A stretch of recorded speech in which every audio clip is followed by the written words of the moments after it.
सुप्रभात बच्चों, कैसे हैं आप सब? उम्मीद है आप लोग बिल्कुल ठीक होंगे।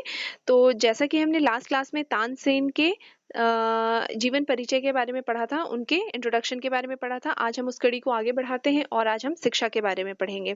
स्वामी हरिदास जी उनकी प्राकृतिक प्रतिभा से अत्यधिक प्रभावित हुए और उनके पिता से तानसेन को संगीत सिखाने के लिए मांग लिया। स्वामी हरिदास जी खुद एक संगीतज्ञ थे। वो तानसेन में छुपी हुई प्रतिभा को पहचान लिए और उन्हें संगीत सिखाने के लिए वृंदावन ले जाने के लिए उनके पिता से आग्रह यानी रिक्वेस्ट करके उन्हें अपने साथ ले गए।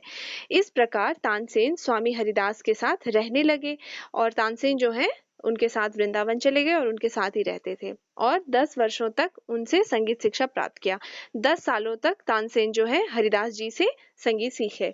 और जैसा आप पिछली क्लास में आपने पढ़ा था, हजरत मोहम्मद गौस जो थे उन्होंने ग्वालियर भेजा था संगीत की शिक्षा प्राप्त करने के लिए और बाद में फिर हरिदास जी ने उन्हें वृंदावन भेजा था। जब तानसेन अच्छे गायक हो गए तो रीवा नरेश रामचंद्र ने उन्हें राज्य गायक नियुक्त कर दिया। जब तानसेन जो है बहुत अच्छे गायक हो गए, मतलब उनकी शिक्षा इस लेवल तक आ गई थी कि वो एक बेस्ट सिंगर बन चुके थे, तो रीवा के राजकुमार जो थे रामचंद्र ने उन्हें राज्य गायक नियुक्त कर दिया। यानी कि उस राज्य में तानसेन से अच्छा गाने वाला कोई भी गायक नहीं था, इसीलिए तानसेन को राज्य गायक नियुक्त कर दिया गया। ठीक है। महाराज रामचंद्र और अकबर में घनिष्ठ मित्रता थी, यानी कि रामचंद्र जी में और अकबर बादशाह में बहुत अच्छी फ्रेंडशिप थी, जिसकी वजह से महाराज रामचंद्र ने अकबर को प्रसन्न करने के लिए गायक तानसेन को उन्हें उपहार स्वरूप दे दिया। यानी कि अकबर को खुश करने के लिए रामचंद्र उन्हें एज अ गिफ्ट तानसेन को दे दिया।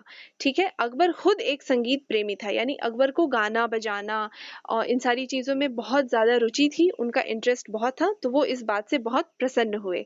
ठीक है बच्चों, मुझे उम्मीद है आप ये समझ पा रहे होंगे। ठीक है, आप इसे बार बार पढ़ेंगे, आप बिल्कुल समझ जाएंगे। अगली कड़ी में अगले दौर की बात जानेंगे हम, तानसेन के आगे की चीजें जानेंगे, उनकी लाइफ हिस्ट्री के बारे में जानेंगे। तब तक आप अपना ख्याल रखें। धन्यवाद।